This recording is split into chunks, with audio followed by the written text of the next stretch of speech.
23年前，叶家惨遭灭门，身为叶家最后血脉的我被域外金仙所救。23年后，我携一身诡谲本领闯入丰都，他们都说我是乡野小子，不知所谓，却不知彼势力。我大师姐乃是第一组织天龙阁阁主，势力遍布天下。比修炼速度，我二师姐一身炼丹术，卓越无双，丹要我当糖补吃。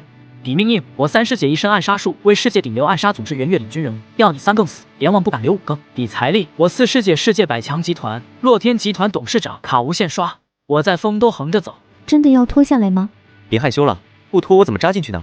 眼前这位美女柳婷婷，有一张美艳绝伦的脸，千娇百媚的身段，可此刻她却咬着嘴唇，红着脸小声低语。她害羞地脱掉鞋子，露出柔弱无骨、肌肤如雪的小脚。脚背上有一颗红点，隐约能看到红点中间延伸出一条红线，一直连到他的小腿上。我顺着这条红线，手指轻按着摸向小腿，他的脸颊顿时泛起淡淡红晕，还从没有男人这样碰过他的脚。医生，我这个脚怎么样？极品。我猛地意识到说错话，赶忙改口。别急，我还在查看。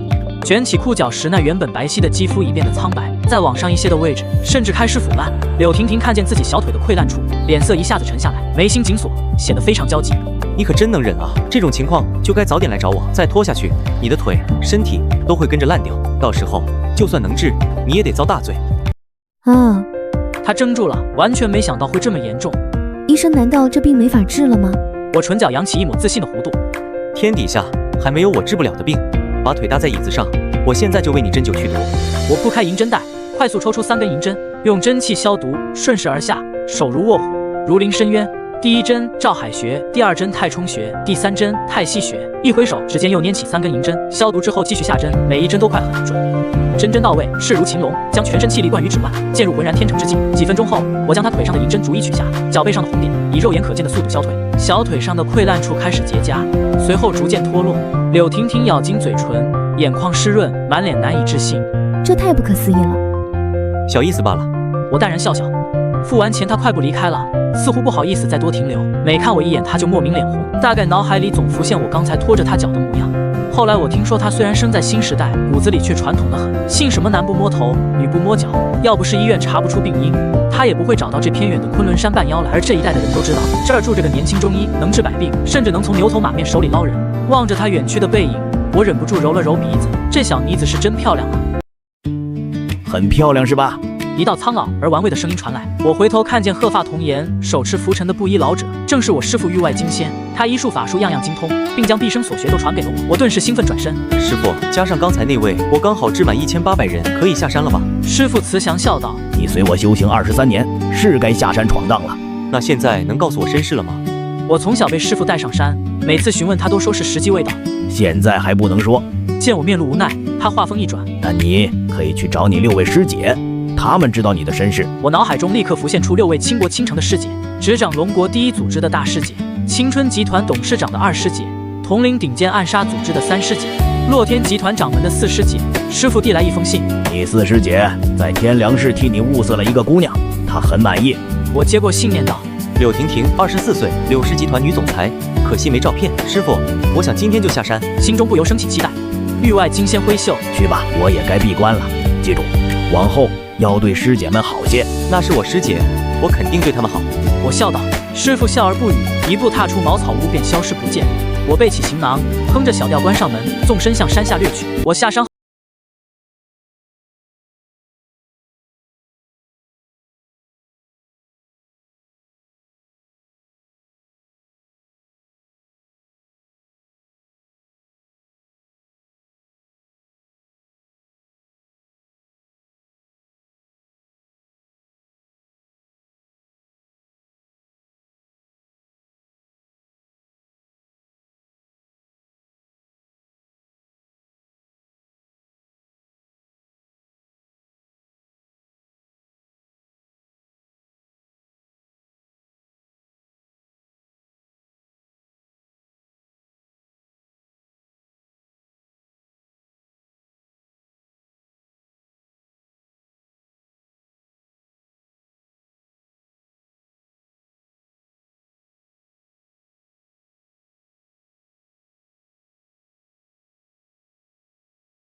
弱女子好意思吗？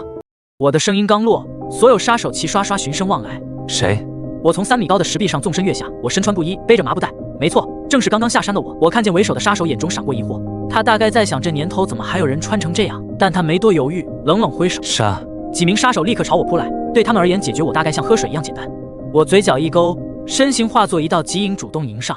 不到10秒，冲上来的几人已全部倒地吐血，在场所有人都瞪大双眼，满脸骇然。10秒全解决了，连那杀手头目眼中也掠过惊慌。他这些手下都是精英，其中几人已接近黄阶初期，竟被瞬间秒杀。他眼角一抽，转身就想逃，我岂会给他机会？挥手间，一根银针破空而出，精准刺穿他后脑。他身形一顿，转过身来，瞪大眼睛，满脸不可置信，随后直挺挺倒下。我看见白志恒看着满地尸体，掩不住震惊。半分钟不到，追杀他的杀手竟全灭了。他稳了稳心神，快步走来，朝我微微鞠躬，多谢先生救命之恩。我摆了摆手，目光落在他颈间。别误会，我救你主要是看中你胸口那块玉佩，怎么样，送给我吧。我目光落在白志恒胸口的翡翠玉佩上，一眼认出这并非凡品，而是传说中的9星翡翠玉佩。这种天才地宝若配合特定药材和我的医术，甚至能达到起死回生的奇效。初见时我心中诧异，这女人怎会拥有如此宝物，还毫无防备的贴身佩戴？看来她根本不清楚这块玉佩的真实价值。白志恒明显怔住，身旁的司机小泉立刻厉声呵斥：大胆，你血流不止，还这么不安分！你小泉不得无礼！先生，这玉佩是白家传家宝，若要赠与您，需先请示家父。现在就打电话请示吧。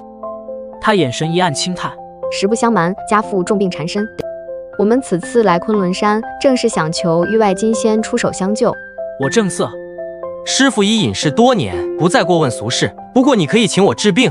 您就是域外金仙的徒弟，条件是治好你父亲后，无论他是否同意，玉佩都归我。我深知他父亲病症必然棘手，否则不会冒险来寻师傅，这个条件他必定会接受。好，巧合的是白家也在天凉市，省去我不少奔波。随他来到白家别墅时，我注意到这宅邸戒备森严，至少20名退役战士充当保镖。沿途佣人们对我这身麻布打扮投来诧异目光。走进客厅，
你爸吗？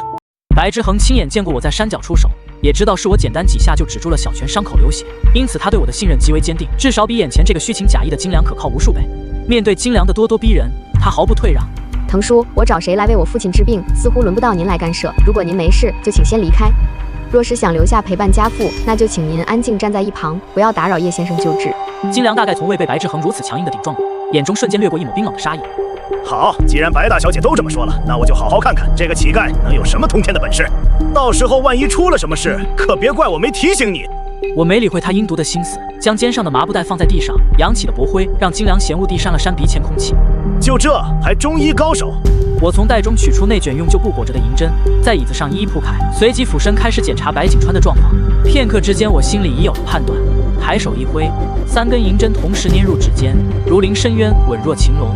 这一起手让旁边一直冷眼旁观的老中医猛然瞪大了眼睛，难以置信地低呼出声：“这是擒龙之事！”我将银针包摊开，3针同时粘起时，真气已灌透针尖。金良在旁边冷眼瞧着，大概觉得我下针太快，像是在胡乱扎刺。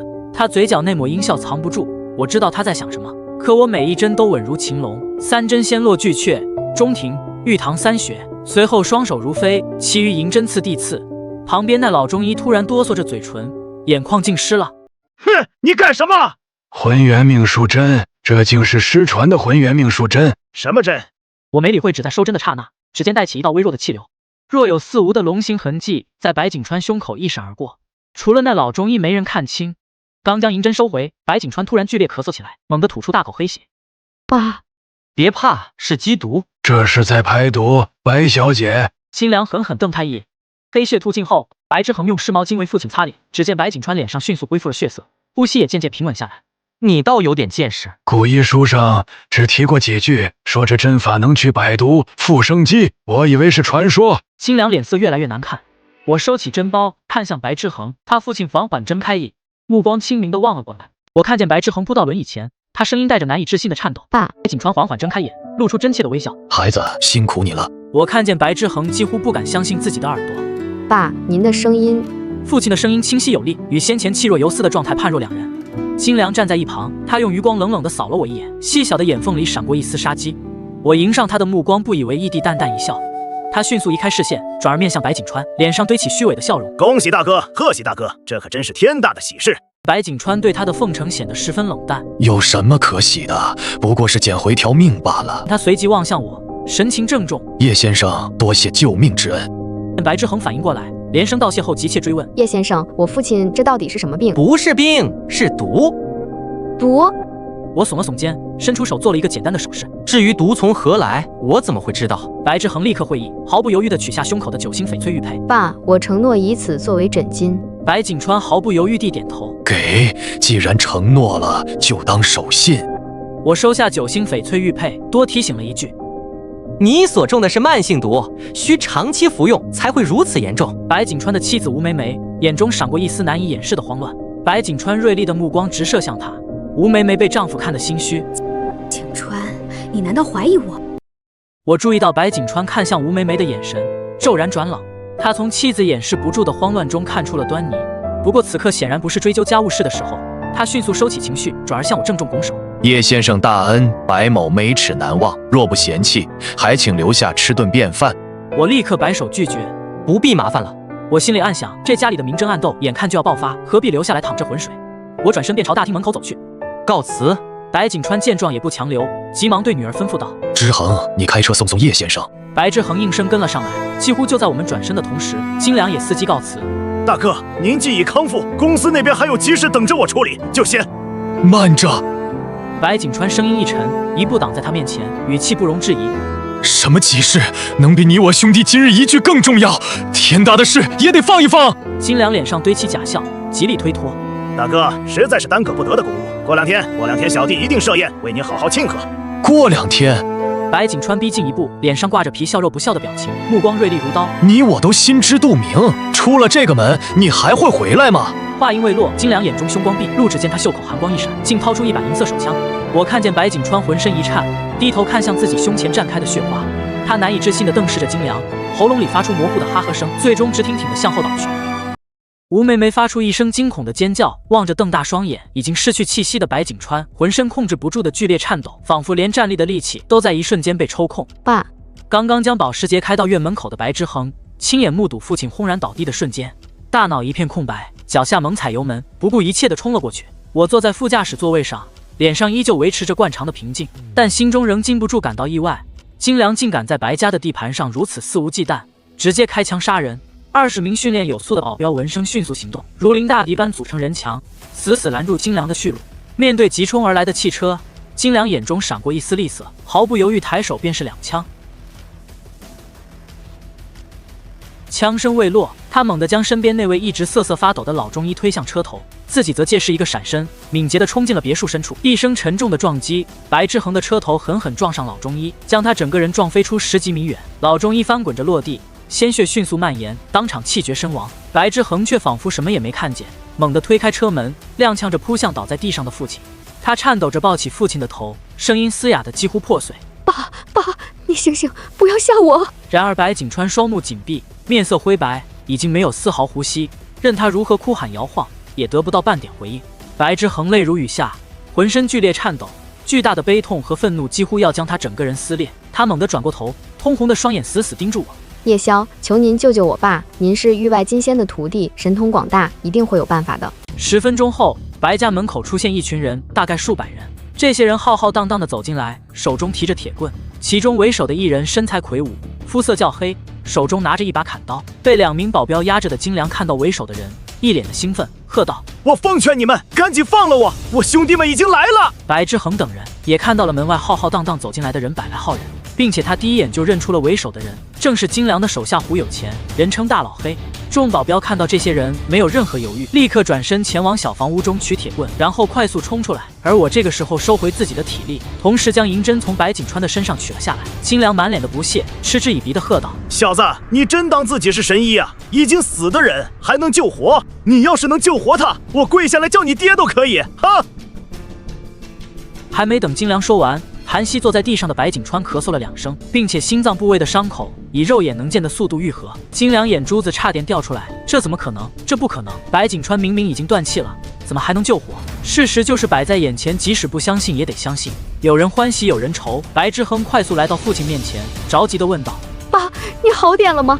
白景川感受了一下自己的身体，竟然一点事情也没有。他可是清楚地记得先前金良开的那一枪，可是打中自己的心脏部位。我现在一点事情也没有，就算是伤口都已经愈合了。一脸难以置信地看着我，连连鞠躬，激动地感谢道：“多谢叶先生，多谢叶先生，您再一次救了我。”我摆了摆手，我现在需要休息一会儿，恢复自己的体力。刚刚我可是用了不少的真气。多谢叶先生，那么我先处理事情，一会儿再好好的答谢您。白景川抱拳又一次感谢。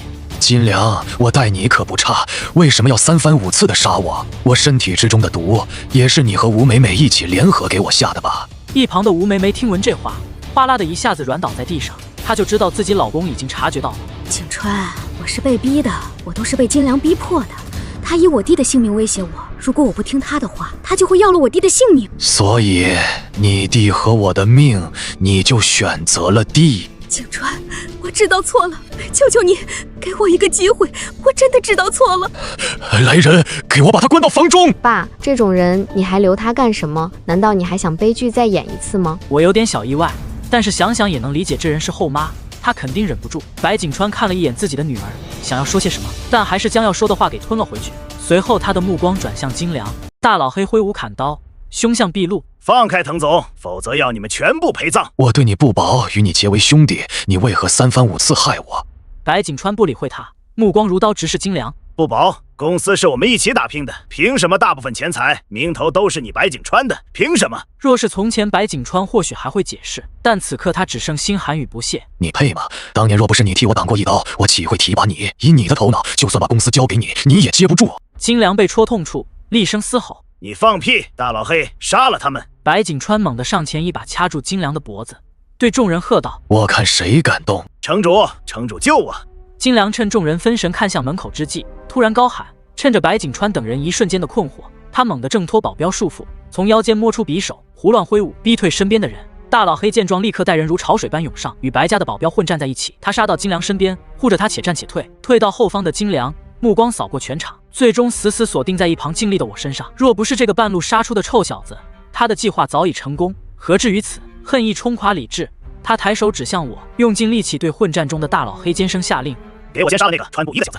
大老黑想也没有想，对我发起进攻。他手中的砍刀高高扬起，一副要将我剁成2半的样子。保护叶先生！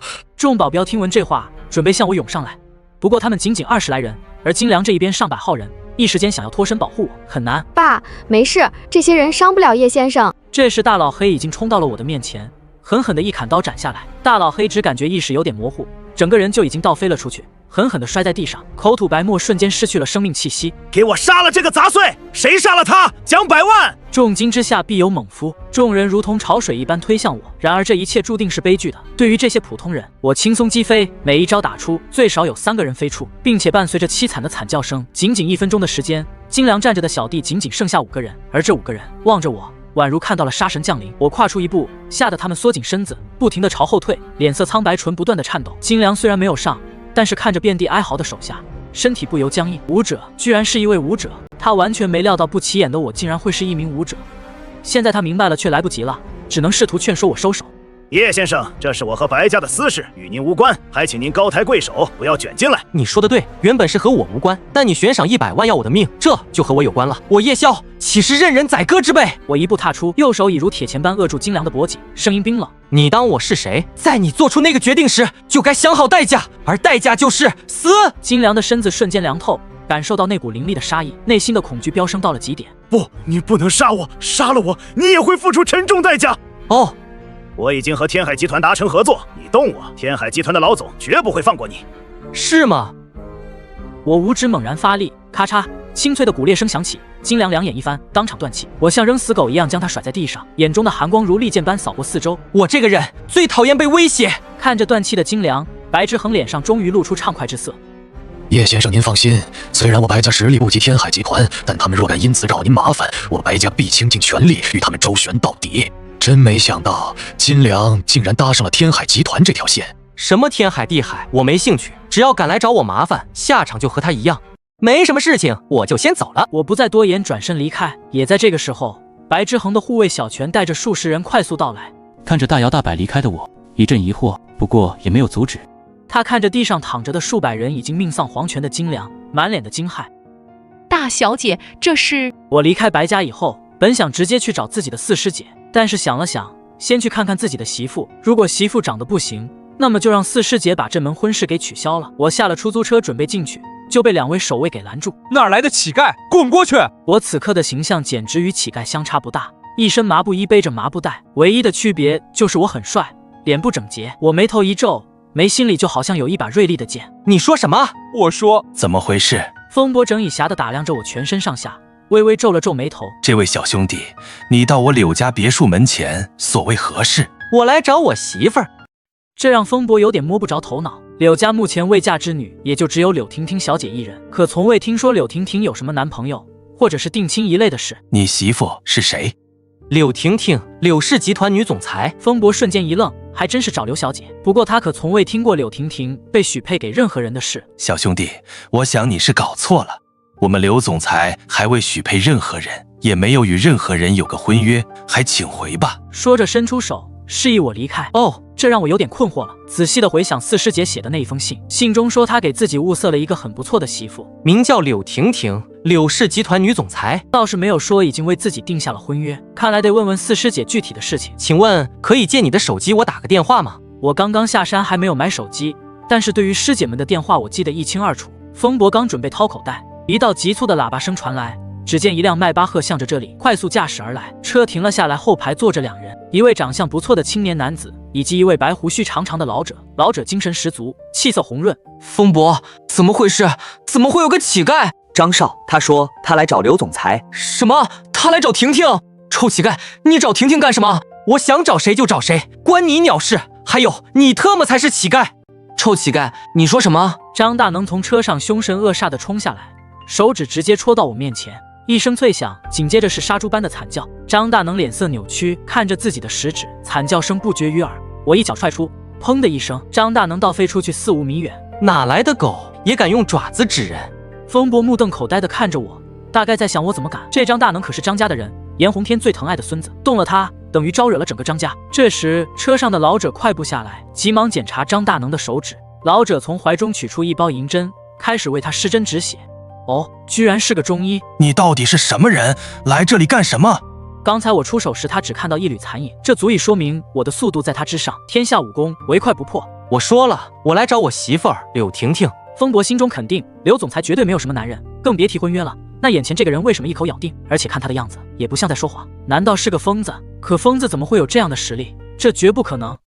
难道说他真的认识刘总裁？风伯沉思了片刻，对身边的一名保镖使了一个眼神，后者明白，立刻去通知人。张大能这个时候缓了过来，看着门口的保安去通知人，脸色哗啦一变，阴沉如墨。你们干什么？难道还真的相信他？就这么一个乞丐，怎么可能与婷婷有关系？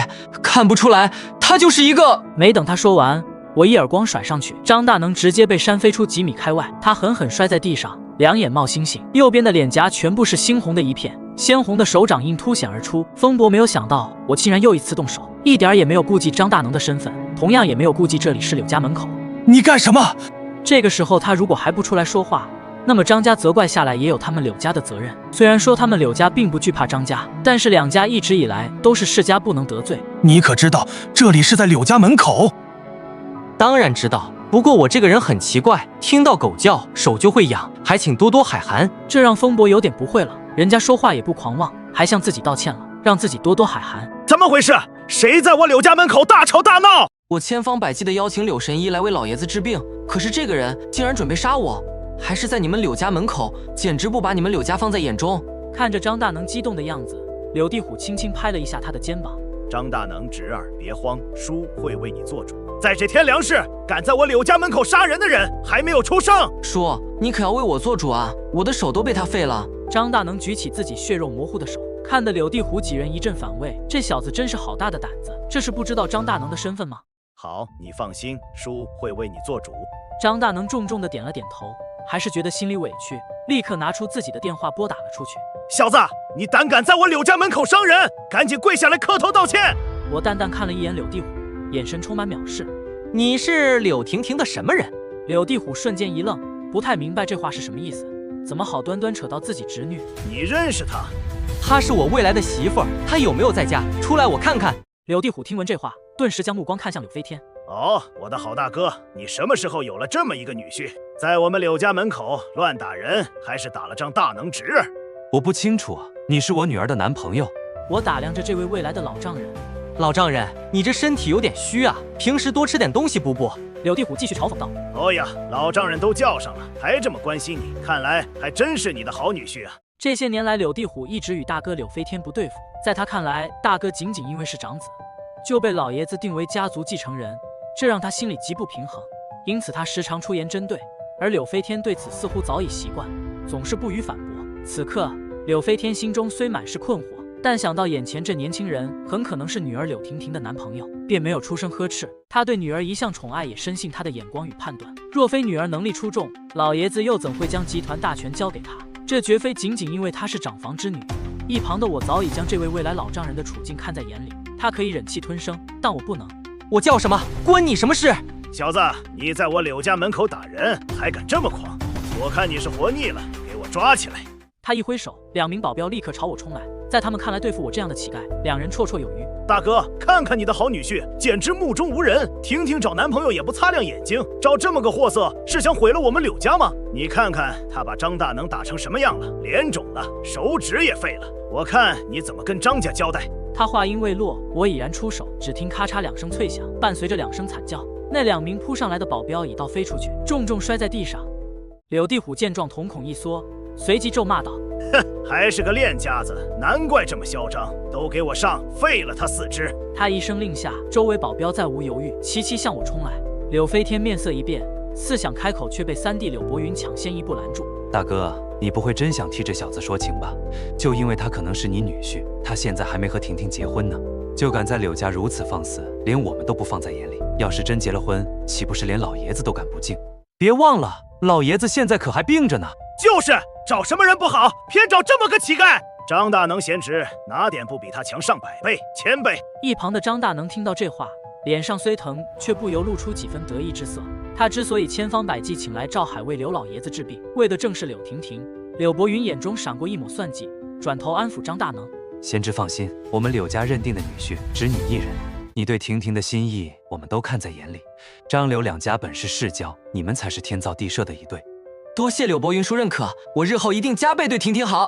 柳伯云叔信你。柳伯云满意点头，只要能给大哥柳飞天添堵，他乐见其成。他随即冷眼扫向我，语气阴沉。至于这个伤你的狂妄之徒，我们自然会让他付出代价。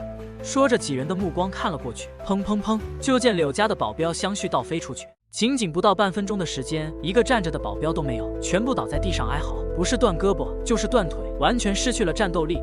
反观我一点事情也没有，身上的麻布衣还是如同先前一样工整。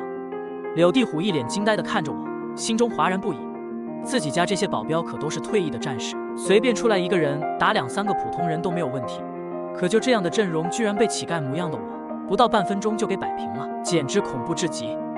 忽然间，柳地虎想到了什么，震撼地看着我，难道说我是武者？想到这，他不由将自己的目光看向了风伯。风伯看到柳地虎的眼神，轻轻点了点头。没想到你竟然是一名武者。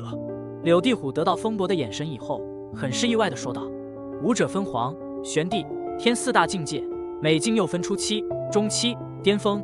我薄唇冷漠地开口：这有什么好意外？哼，就算你是武者又如何？在我柳家也轮不到你胡来。我奉劝你自废手臂，向张大能道歉。我随手一挥，带起无尽霸气喝道：能让我自废手臂的人还没有出生，你柳家何能？年轻人，不要太狂妄了。本来不想多言的风伯，可看到我这一脸狂妄的样子，又实在是忍不住。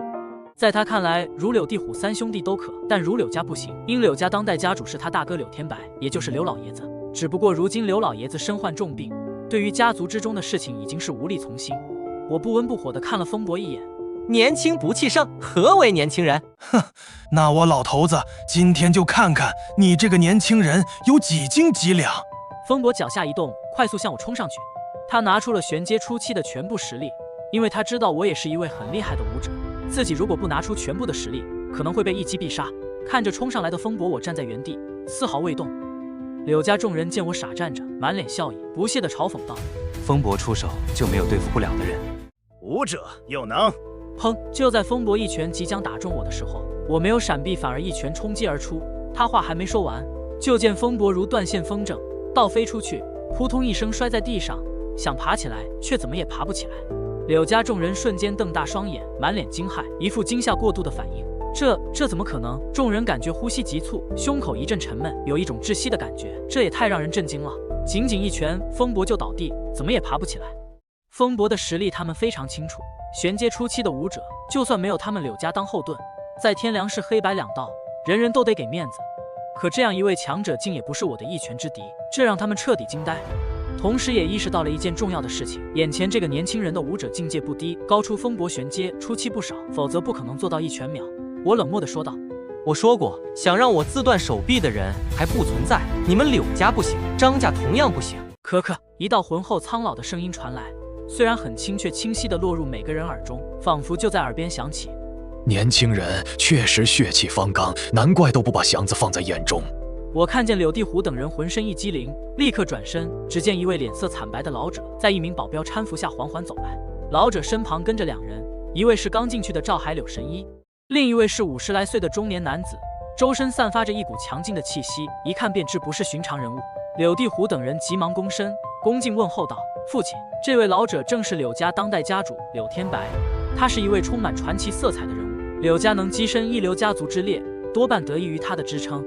柳天白的3个儿子连忙围上去，关切问道：父亲，你没事了？柳神医帮我暂时稳住了情况。柳地虎等人顿时面露喜色，只要父亲情况暂时稳定，便没有解决不了的事。即便父亲不能亲自出手，他身边那位一旦行动，也绝不是我可以承受的。随后柳天白缓缓走到众人前方，目光落向我：年轻人，你未免太过狂妄。别说婷婷并非你的女友，即便真是，我也绝不会同意你们在一起。以你的性子，迟早会连累我孙女。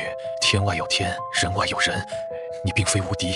我那英俊至极的脸上掠过一丝冷酷，蓦然开口：我虽非无敌，但问鼎巅峰，又何所畏惧？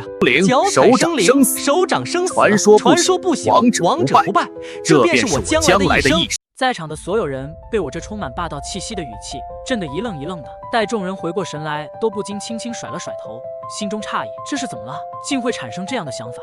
连柳天白也皱了皱眉头，此子蛊惑人心的手段还真是不弱，仅仅几句话，竟连我也短暂恍惚。站在柳天白身边的中年男子此时向前一步：“你这年轻人确实够狂，且让我看看你到底有何资本。”这位中年男子是柳家名誉长老李老，乃柳家花重金请来坐镇的高手，实力达地阶初期，内力已能收发自如，摘叶伤人，堪称恐怖。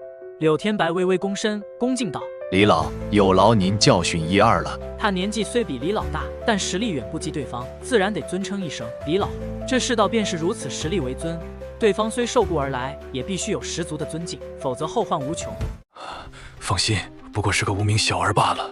柳地虎等人见李老准备出手，心中顿时兴奋不已，尤其是张大能，他早知李老的存在，那在众人眼中简直是无法撼动的高手。每次他来柳家，家中长辈都会叮嘱柳家谁都可小心应对，但万万不可得罪李老。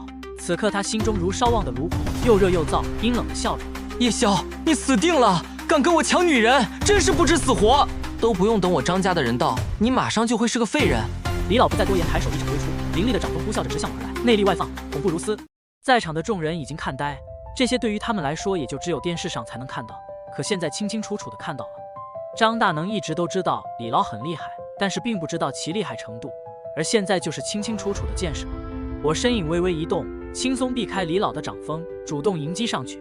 李老只是感觉一阵呼啸，有什么东西在自己的眼前晃动了一下，紧接着胸口就传来一道云臀席卷般的冲击感，轰隆一声结实的摔在地上。在场的所有人看到这一幕，眼珠子差点掉出来，嘴角抽搐的嘀咕道：“这是怎么回事？”李老不是地阶初期吗？怎么同样被他一拳轰倒在地？他是不是轻敌了？张大能心中立刻如此想着，肯定是的，李老肯定是轻敌了，否则连自己爷爷都要让自己小心的人，不可能输给这个乞丐。李老也真是的，为什么要轻敌啊？直接将他斩杀多好呢？感受到众人异样的眼神，李老强撑地站了起来。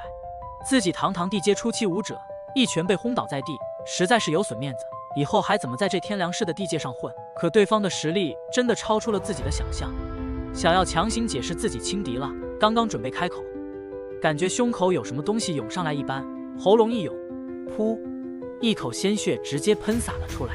柳天白这时反应了过来，急忙走上去，他差点摔倒，还好身边的保镖眼疾手快，搀扶住他。看到李老没有被人搀扶着，柳天白狂暴地喝道：“你们发什么了？还不赶紧上去搀扶李老！”两名保镖迅速上去搀扶着李老。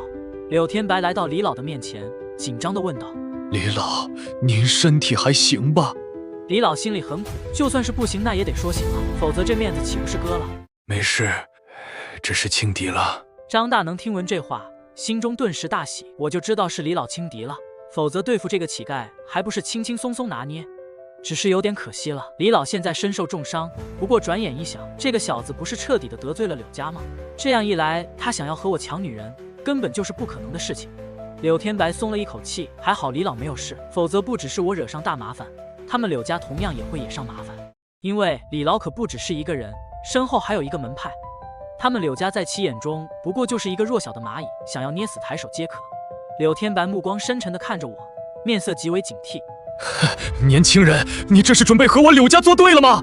我用温润而富有磁性的声音说道：“如果我真的要与你们柳家作对，那么这一群保镖，他还有他。”我指了指地上的保镖，风伯以及李老已经死了。我指着的人浑身一颤，被那股凌厉的杀意笼罩，顿时坚若寒蝉。想到如果我真动了杀心，他们只觉得一股寒意瞬间窜过脊背。柳天白不禁看向李老，想从他那里得到某种确认，但他看得清清楚楚，李老只是沉默，甚至在那眼神深处流露出了无法掩饰的心虚与恐惧。这无疑印证了我的话，地阶初期的李老确实不是对手，那我的实力又该是何等层次？还没等柳天白开口，张大能那不知死活的声音又响了起来，充满了恼羞成怒。少在这里吹牛，你以为这是什么地方？这里是天良市柳家，是我们张家的地盘，是龙你得盘着，何况你算什么东西？李老只是一时轻敌，你就如此嚣张，真是小人得志。刘老爷子，您看看这种人怎么配得上婷婷？且不说他们有没有关系，就算有，你也绝不能答应，他只会给柳家带来灾祸。柳天白瞥了张大能一眼，心中暗叹这年轻人当真不识时务，李老那模样岂是轻敌二字能解释的？不过他同样不打算与张家交恶，而且他也从未考虑过要将孙女许配给我这样的人。正如他先前所想，我这般杀伐随心的性格，将来恐会害了婷婷，甚至牵连整个柳家。于是他顺着张大能的话，明确表态道：“小伙，你放心，他们之间不论有何关联，我都不会同意。没错，坚决不同意。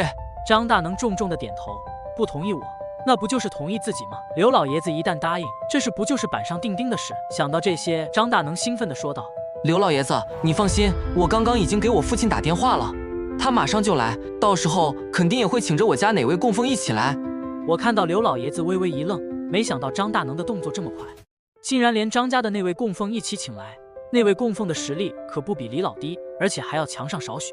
我看到刘老爷子想要说些什么，但沉思了片刻，立刻闭上了嘴，转而对自己的大儿子柳飞天严肃地说：“你立刻打电话叫柳婷婷回来。”柳飞天听闻老爷子的话，身体不禁打了一个冷战，而他其他的2位兄弟心里则是高兴得很，因为一直以来从未听闻老爷子直呼柳婷婷，而是疼爱的叫婷婷。古人云：“观而自知，近其名也。”长辈直呼晚辈名字本就不寻常，更何况是一向疼爱柳婷婷的老爷子。显然他对现在的事很是生气。老爷子生气，极可能卸任柳婷婷的总裁之位，到时候他们的机会就来了。想到这些，柳地虎就是一阵激动，心跳速度加快。不知道为什么，看着我他竟然有点小感谢。没有我这么一闹，老爷子不可能生气啊。柳飞天拨通电话以后，就说了2句：“你赶紧回来，家里出事了。”柳婷婷在会议室满头雾水，心中很是紧张。她停下手上工作，以最快速度赶回家。张大能心中始终很是困惑，柳婷婷到底与这个乞丐模样的我有没有关系？如果有，真是男女朋友吗？他一直没听说柳婷婷有男朋友。与此同时，天良市最高建筑洛天大厦顶层，这里是洛天集团总部。3年前，一个名叫诺兰的女人如流星般降临天良市，以雷霆手段创立洛天集团。仅3个月，集团便获得巨额资金注入。5个月后，她已崛起为天良市首屈一指的商业帝国，业务遍及上百个领域。如今天良市近半的税收仰仗于此，坊间甚至流传凡与洛天合作卖螺丝钉也能成亿万富翁，其财力之雄厚可见一斑。我师弟到哪儿了？身着职业装的女助理恭敬垂首。胡总，您师弟目前在柳家。哦，这小子这么心急，怕不是马上要带着媳妇来见我了。胡总，事情可能没那么简单。您师弟到了柳家后，被当众辱骂是乞丐。啪！诺兰一掌拍在厚重的实木办公桌上，那张长约5米、厚达20厘米的定制老板桌竟应声碎裂，木屑纷飞。柳家好大的狗胆，竟敢辱我师弟！立刻备车去柳家。可胡总，一会儿您还有一个重要的会议，是关于……诺兰眼神一凝，手下吓得缩紧身子，脸惨白，唇颤抖。是，胡总，我马上就去备车。手下离开后，诺兰眼神中闪过一抹寒冷的杀意。滴滴滴滴，一道急促的喇叭声传来，6辆商务车和1辆劳斯莱斯驶来，停在门口。张大能看到劳斯莱斯的车牌号，瞬间认了出来，那是自己父亲张岩的座驾。张大能一脸委屈，急忙小跑上去，像抓住救命稻草。劳斯莱斯门被黑衣保镖打开，里面下来一位中年男子，此人与张大能有些像，瓜子脸，嘴边有颗痣，痣上有几根毛，看起来有点另类。此人正是张岩。看到他，刘老爷子对柳地虎使了个眼神，若是张老爷子来，肯定是他去，而张家指派了张岩这个晚辈来，自然不需要他亲自迎接，否则也太掉他的身价了。柳地虎会议高兴不已，立刻快步走上去。要是平时迎接别人的事情，可是自己大哥去做，可是代表着家主啊。而柳伯云则是有点不悦，但那一抹不悦一闪即逝。柳飞天无所谓，没什么表现。在张岩下来以后，紧跟着2名中年男子下来，这2人分别穿着一黑一白的服装。什么黑白双煞？柳天白老爷子也是如此，惊呆了。他身边的李老同样也有点诧异，完全没有料到黑白双煞会出现在这里。不是说是张家的那一位供奉。I don't ever slow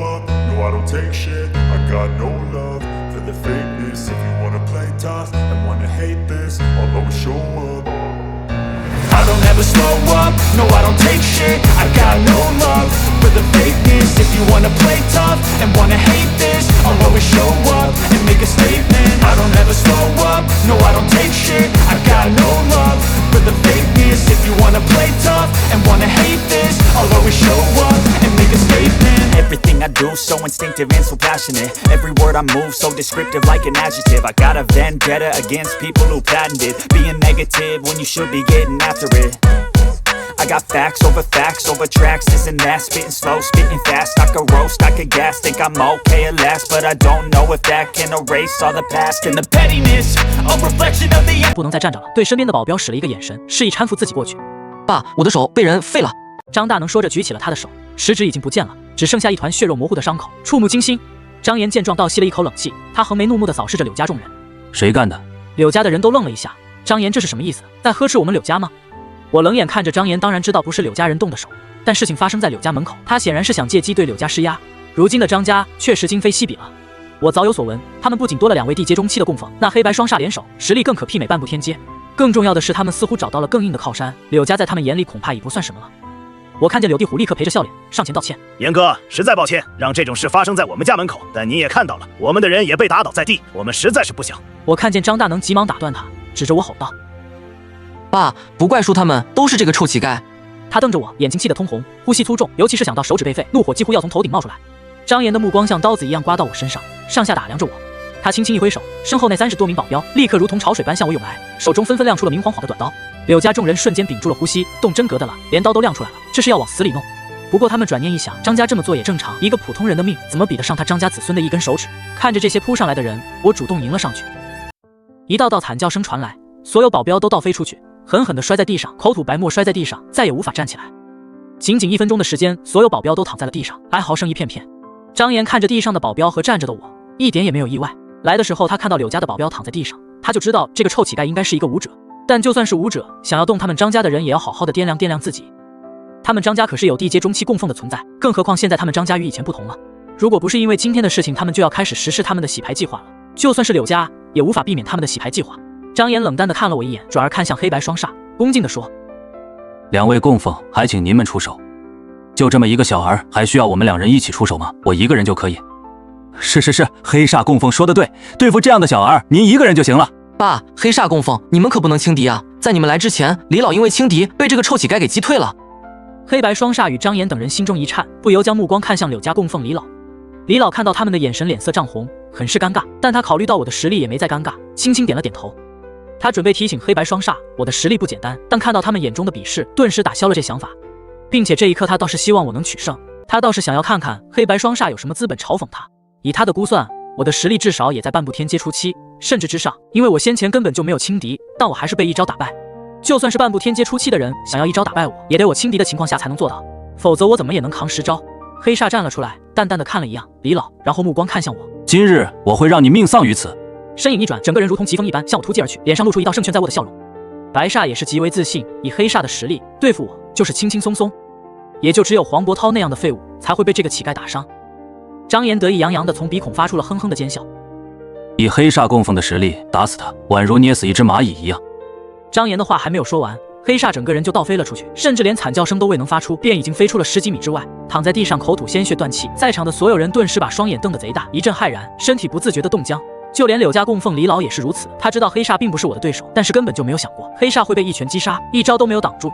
白煞率先反应了过来，瞬间陷入了疯狂之中，眼中满是泪水，紧咬着颤抖的唇瓣。我要将你碎尸万段。黑煞可是他的亲弟弟，如今被杀了，他这个做个哥哥的自然控制不住自己的情绪，发疯一般冲向我，一爪伸出向其脖子，准备一击必杀我。然而众人只是感觉虚影一闪，紧接着听到一道闷哼声，白煞如同黑煞一样，身体倒飞了出去，完美无误地摔在黑煞的身边。倒在地上的一瞬间，他瞪着一双硕大的眼睛，满脸的难以置信，死不瞑目。在场的所有人再一次惊呆，豆大的汗珠顺着张岩的脸颊流下。这怎么会？不可能！黑白双煞就这样没了！地阶中期联手起来，堪比半步天阶初期的黑白双煞，就这样没了。一招仅仅是一招，没有多余的招式，一招打飞毙命。其他人陆陆续续反应了过来，望着直挺挺站着的我，身体忍不住颤抖了一下。此刻他们终于知道自己面对什么样的敌人了。就这样的存在，如果想要杀他们，他们一点辙都没有，只能等死。我这时看向张岩父子，薄唇冷漠地吐出几个字：“谁是蚂蚁？”张岩父子两人脑子里轰然一响，感受到了冰冷的语气，同时打了一个冷战，吓得缩紧了身子，身体下意识地往后退。臭，你想要干什么？张岩本想叫我臭乞丐，但是看到我那凌厉的眼神，刹那间将自己要说的话给吞了下去。我冷漠地吐道：“你不是想要杀我吗？那么你有没有考虑过你会被我反杀呢？”此话一出，张岩父子两人害怕的牙齿颤抖，发出咯咯的声音。张大能更是拉紧了父亲的衣角。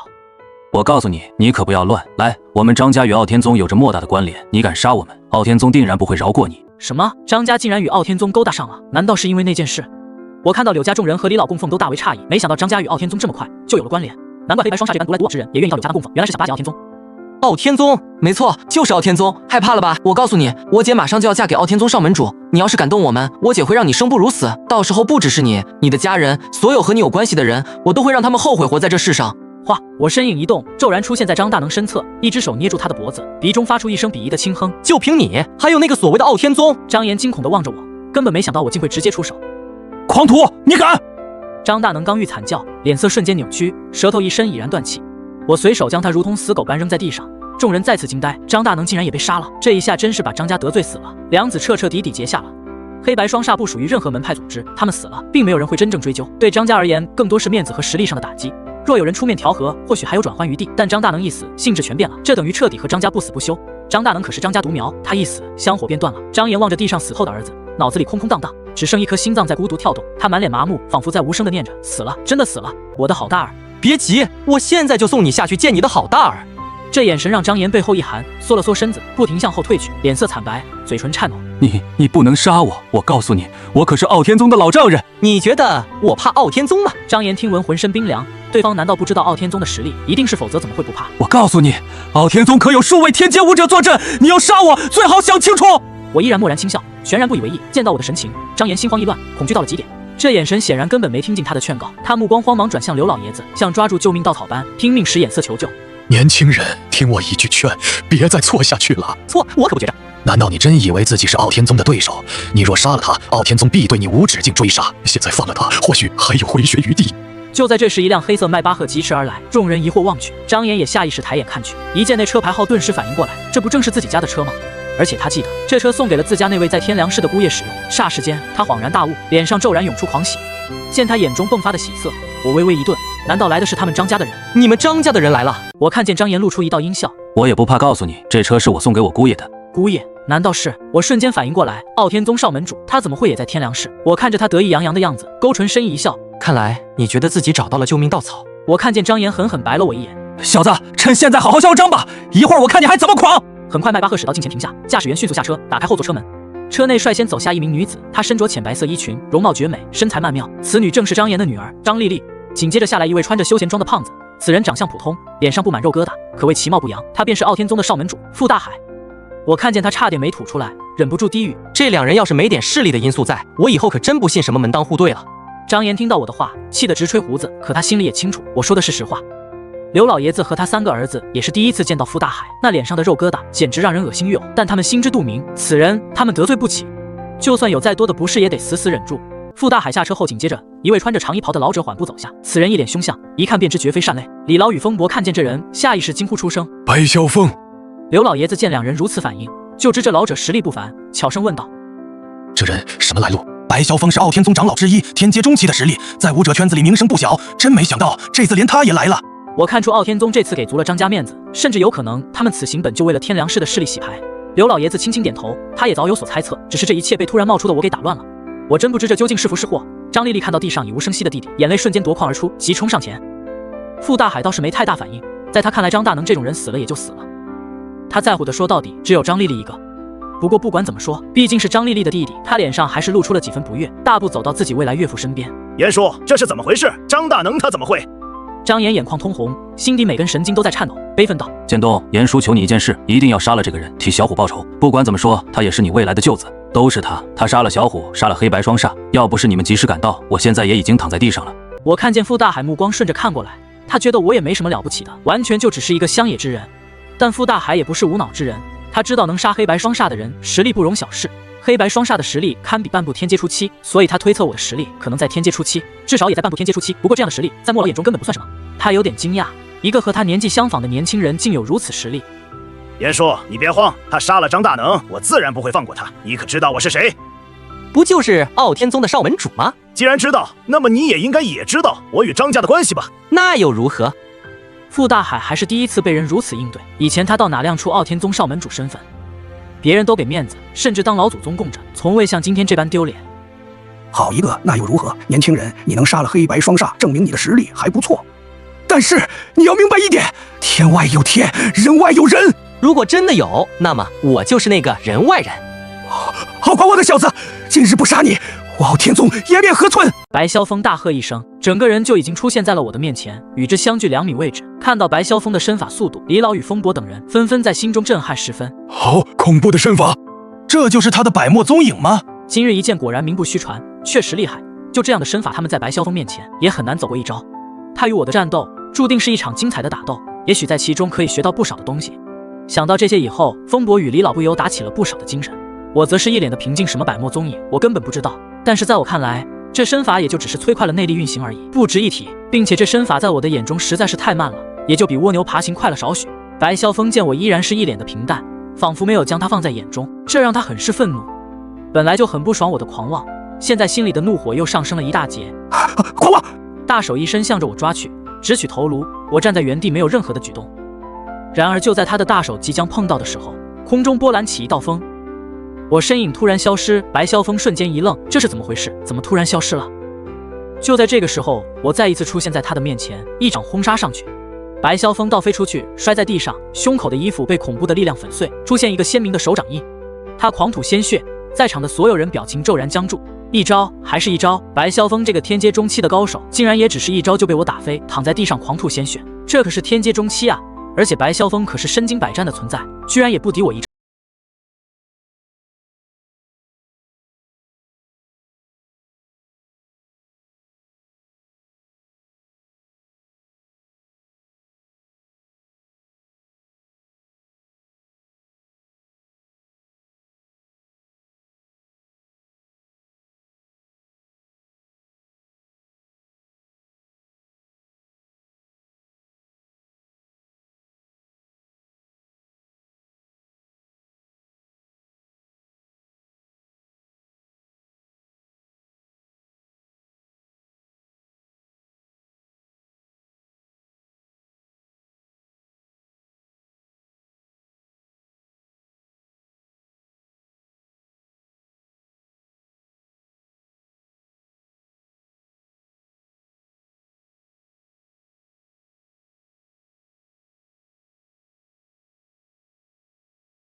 资格？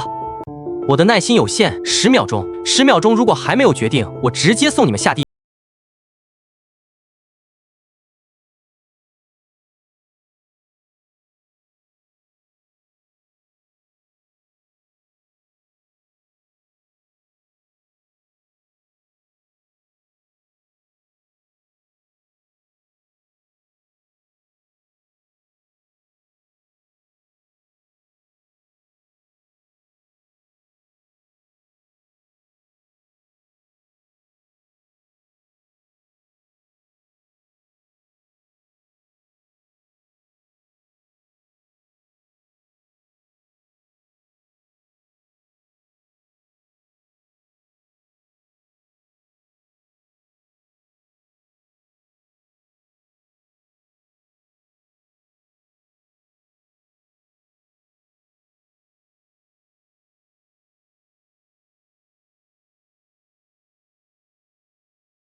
一个男朋友。